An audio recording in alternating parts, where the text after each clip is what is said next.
Sungguh miris nasib yang dialami Yasmin Fatum, salah satu pengungsi Rohingya yang sempat ditolak warga Aceh ketika hendak berlabuh. Usai melakukan perjalanan panjang nan berbahaya dari Bangladesh menuju Aceh, lalu ditolak saat hendak mendarat, perempuan berusia 25 tahun itu masih harus kehilangan salah satu anaknya. Anaknya tewas karena minimnya pasokan makanan yang mereka terima. Yasmin bercerita, warga Aceh yang menolak mereka kala itu hanya memberi para pengungsi bungkusan berisi makanan dan pakaian bekas.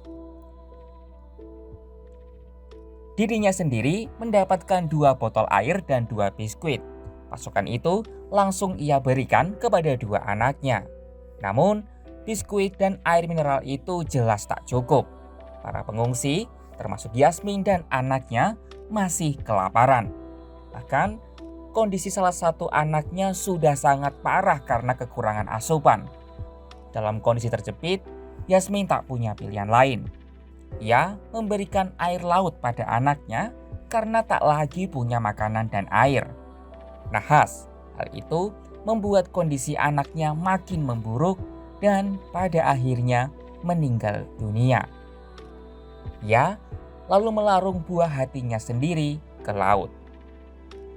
Adapun kini, para pengungsi Rohingya yang berdatangan ke Aceh ditempatkan di penampungan di daerah Pidi dan Lok Sumawe. Overkapasitas masih menjadi masalah utama.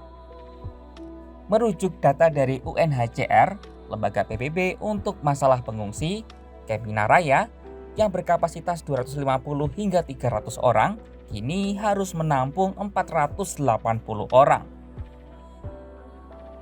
UNHCR lalu berkoordinasi dengan pemerintah setempat untuk mencari tempat lain.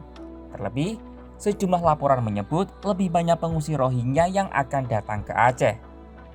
Sementara, Indonesia sendiri sebenarnya tak punya kewajiban menampung pengungsi karena tak meratifikasi Konvensi Pengungsi 1951. Jadi begini, pengungsi itu kita tidak terikat ya dengan United Convention Commission on Refugees, High Refugees.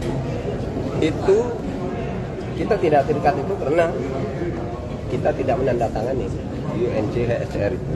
Kita tidak tanda tangani. Kita hanya kemanusiaan. Cuma negara-negara lain itu sudah menutup.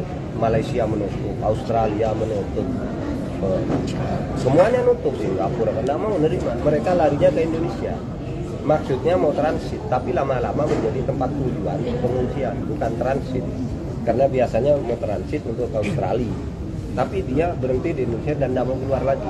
Jumlahnya sekarang sudah 1.478 orang. Dan orang-orang lokal, orang Aceh, Sumatera Utara, Riau itu sudah keberatan ditambah terus. Kami juga miskin. Kenapa ini terus ditampung tapi gratis terus? Nah, kita sedang mencari jalan keluar tentang itu. Satu, mengenai kebutuhan domestik kita Indonesia di mana penduduknya beragam. Yang kedua, mengenai kemanusiaan. Jadi nanti kita akan olah ini kebutuhan domestik dan kemanusiaan ini mau diapakan agar dua-duanya bisa tertangani dengan baik.